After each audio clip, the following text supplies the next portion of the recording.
그리고 수염, 우리 형사는 시험합니다. 그럼 볼에다 이렇게 흉 비비는 겁니다. 이 3단계 행사가 다 마치면 서로 바라보고 한동안 못하게 있습니다. 이 순간이 저는 제일 행복한 순간입니다. 여러분도 예수님 만날 때 이와 같은 인상을 할 수 있게 되기를 바랍니다. 기쁜 뜻이 담겨져 있습니다. 우리는 아이 하나를 대할 때 예수님 앞에 기도하는 마음으로 대해야 되고 하나님 앞에 나와서 예배 드리는 마음으로 대해야 된다는 거예요. 그걸 오해는 하지 마세요. 그걸 너무 애들 떠받들여서 스포일시키자는 그런 의미가 아닙니다. 제가 좋은 이야기를 하나 여러분한테 나누려고 합니다. 여러분이 잘 아시는 요한 웨슬레라는 사람이 있죠. 근데 이 요한 웨슬레가 형제가 자그마치 19명이었다. 그래서 농담삼아 옛날에 산화제한이 있었으면 이 사람은 나중에 못 죽겠다. 이런 얘기를 자주 합니다. 왜? 이 사람이 13번째. 그러니까 뭐 둘만 나와 잘 있으면 세상 빛도 못 봤을 그런 엄청 위입니다. 그래서인지 이 어머니 수산나라는 이름이 있는데 이분이 유명합니다. 이 유명한 것이 아이를 많이 낳아서 유명한 것이 아니라 그 어머니의 소중한 교육 방법 때문에 많이 알려져 있다는 것입니다.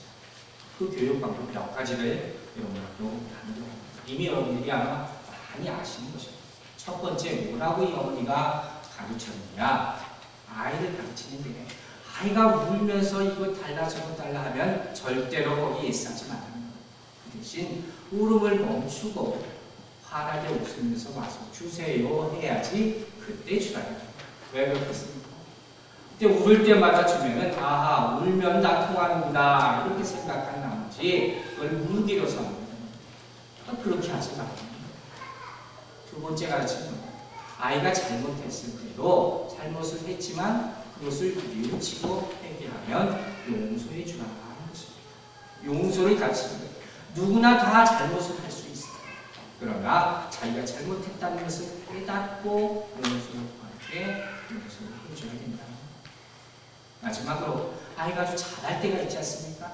아주 착한 일, 좋은 일을 하면 칭찬해주고 반드시 보상을 해라. 이렇게 가르쳐줘야 합니다.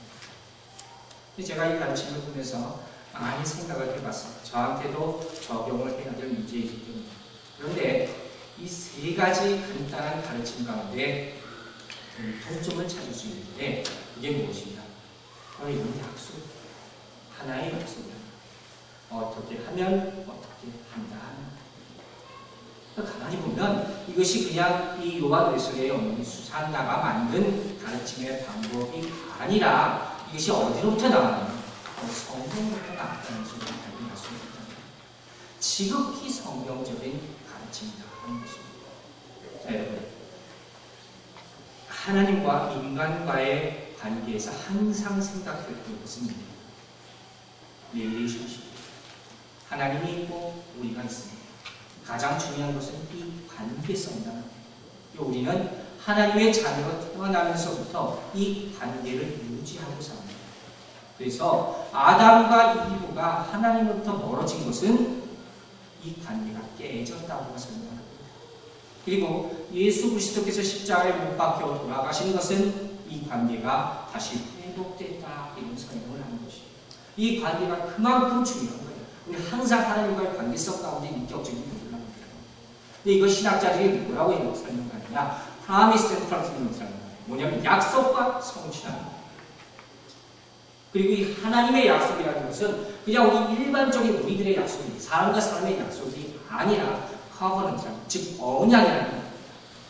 그리고 성경을 보면 구약과 신약이 있지 않습니까? 올 테스먼트라는 게 있고 뉴 테스먼트라는 게 있습니다. 이 테스트먼트라는 말의 의미가 뭐겠습니까? 이건 언약이에요. 언약이 특별히 마지막에 우리가 유언과 같은 뜻을 지니고 있다고 했어요. 즉 하나님께서 하나님의 백성에게 주시는 이 약속은 하나님으로부터 직접 수직적으로 내려오는 약속이고 변하지 않는 약속이고 아무나 그것을 바꿀 수 없는 유언적인 약속이다. 그래서 이 약속을 내가 지킬 때 반드시 성취가 이루어집니다. 왜? 하나님은 변치 않습니다. 하나님이 주신다고 약속했으면 반드시 이루어집니다.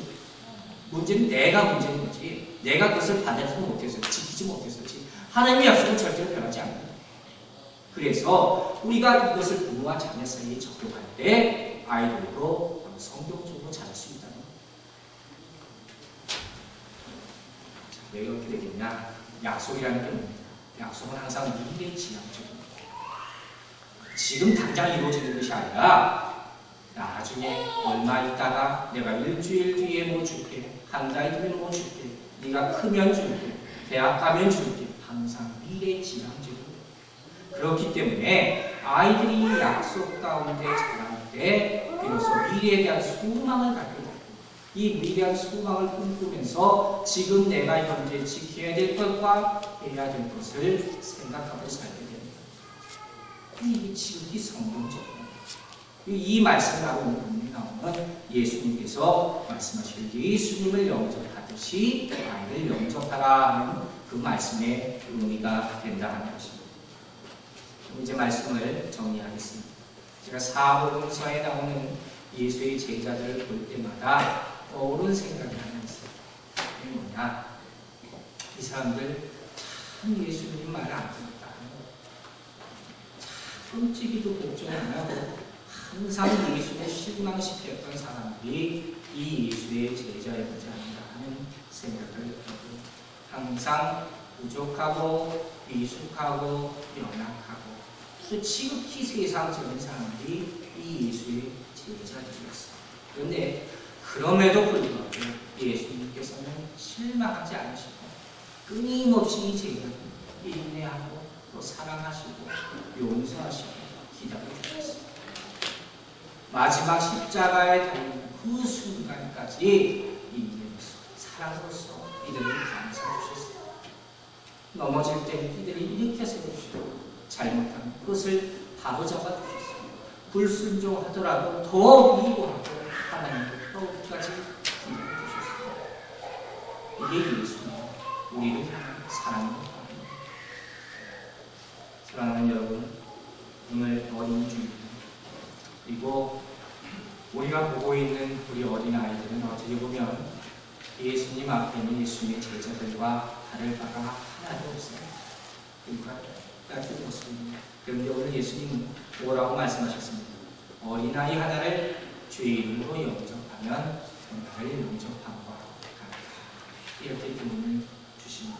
얼마나 귀한 말씀입니다. 여러분, 여기에 바로 우리의 교육이 있고 우리의 행복이 있습니다.